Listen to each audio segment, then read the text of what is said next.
The Swift F.7 is a jet fighter in War Thunder's British Air Tree. Let's see what it's got.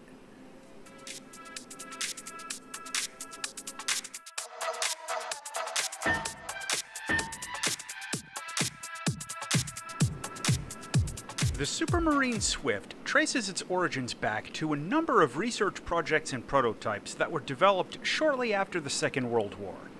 The basic design, called the Type 510, was heavily influenced by the Supermarine Attacker, but it added a new swept wing and had different avionics. After the Korean War and the air combat that took place there, it was clear that a new swept wing fighter was desperately needed, and the earlier Type 510 was developed into successive prototypes until the final design for an operational aircraft was officially named the Supermarine Swift F Mark I. The production version first flew in 1952 and immediately started to demonstrate a lot of strengths, but also a fair number of weaknesses. The aircraft was refined over several successive variants, but despite an enormous amount of work being done on the project, the aircraft just never really found the same level of success as the contemporary Hawker Hunter. The final production version, the Swift F Mark 7, featured a large number of improvements inherited from its predecessor Marks, including an upgraded Rolls-Royce Avon engine with an afterburner, significant upgrades to its avionics, and most notably, a radar system with a pair of Fireflash air-to-air missiles. This was the first British jet fighter armed with air-to-air missiles, though in practice the performance of the weapons was found to be quite lacking, and they were phased out almost immediately. Primary sources disagree on whether or not the Fireflash-armed Mark 7 was ever in frontline service, or if it served entirely as a training testbed. The Fireflash missile itself was one of the few beam-riding air-to-air missiles ever developed into a combat-capable weapon, but was considered obsolete by the RAF as soon as they got their hands on it, and it was quickly replaced by the far more advanced infrared-guided Fire Streak missile. Less than 20 Mark 7s were built, and they were all retired in the early 1960s. What we get in War Thunder is the Swift F.7, a jet fighter in Rank 5 at battle rating 8.7. This plane includes an AN/APG-30 radar rangefinder. This isn't much use in arcade or realistic battles, but it allows guidance of the Fireflash missiles. The plane also gets a pair of 30mm Aiden cannons, which are very hard-hitting weapons. The only loadout option is the pair of two Fireflash missiles. The Fireflash itself is one of the very few air-launched beam-riding missiles in War Thunder, and it's a short-ranged weapon with a proximity fuse and a 7-kilogram warhead. The good news is that the beam-riding guidance makes this weapon completely immune to any kind of countermeasures, and you're required by law to laugh out loud like a maniac anytime people try to flare it off. But the bad news is that it maneuvers very poorly, and it's difficult to use in deflection shots or against targets that are turning. In most game modes, it ends up being the most effective in head-on shots, but with practice, it can actually be a pretty flexible weapon. In fact, while it's quite difficult, it is possible to take out lightly armored ground targets with direct hits and leave them scratching their heads wondering how a tank just got popped by an air-to-air missile. The flight performance of the Swift F7 has some good points and a few weak points.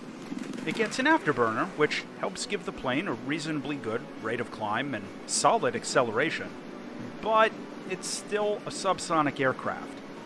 The controls compress pretty hard at high speeds, and overall its turn rate is only average, so this isn't going to be as good of a dogfighter in close combat as a lot of the other jets at its BR. It can retain energy pretty well, and it ends up being very well suited to boom and zoom tactics, or high-speed passes through a furball. It's prone to wing rip if you pull excessive Gs in a turn, and unequipping the hydraulic boosters helps a bit at the cost of some snap turn performance.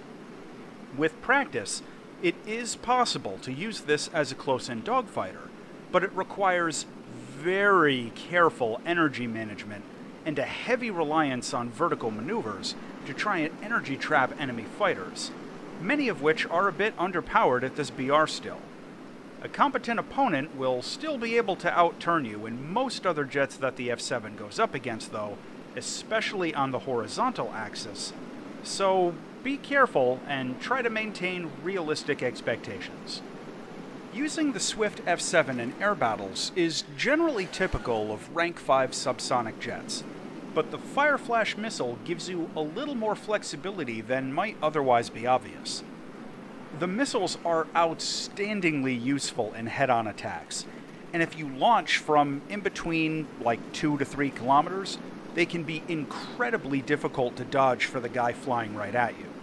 In tail chases, you'll want to be a little closer for an effective shot, and off-angle shots are going to require really good range estimation on the target and a lot of luck, since these missiles can only maneuver at 2 Gs of pull. They do have a large 7-kilogram warhead and a proximity fuse, so even a near miss can take out most targets.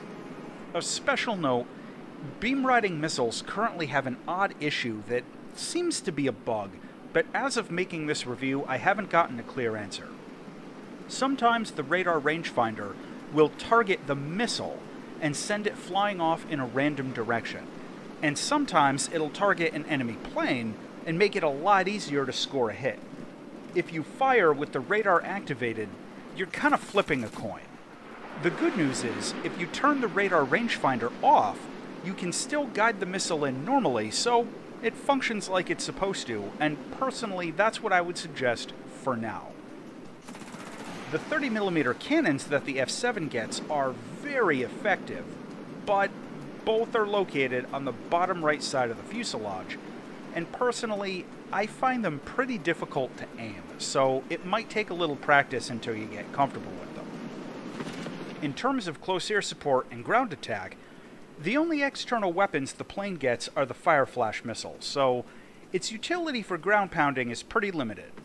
Still, it is possible, with a little luck, to take out light ground targets with the Fire Flash, and hovering helicopters end up being exceptionally easy targets, so limited utility in close air support, but not zero utility. Visually, the F-7, well, looks just like the Swift F-1, and it's kinda one of those love it or hate it planes. Personally, I don't really like the look of the front half of the jet, but the plane does get some really fun paint jobs, which is always a nice touch in my opinion. Landing this plane can be a little tricky. It doesn't have an air brake, so you have to use a lot of S-turns and throttle management to dump off excess speed, especially if you're coming in from a higher altitude. Also, no drag chute, so get used to some very long landing runs. The F-7 can drop gear and flaps a little over 400 kilometers an hour. Now with the cockpit, I have a serious gripe. The internal cockpit view has a ventral brace directly above the pilot that is not present on the external view 3D model and is not present in any of the pictures I could find of the real-life aircraft. So, grumble grumble on that. Otherwise, it's a pretty basic cockpit with some good detailing and adequate visibility.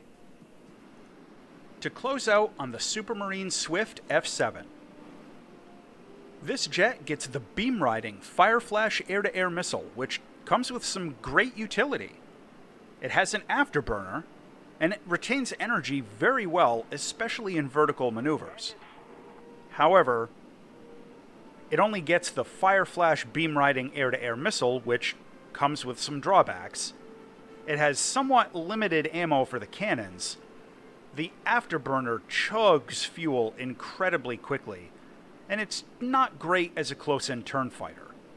Also, it suffers badly in an up tier, just like a lot of the other jets at this BR range. The final verdict on the Swift F-7 is that this jet is an enormous amount of fun to fly, and the Fire Flash missile ends up being a really unique weapon system. With a little practice, this can be a pretty effective jet, and can catch a lot of opponents off guard. It probably won't go double ace every match, but with careful flying, you usually won't get wrecked. As always, thanks for watching.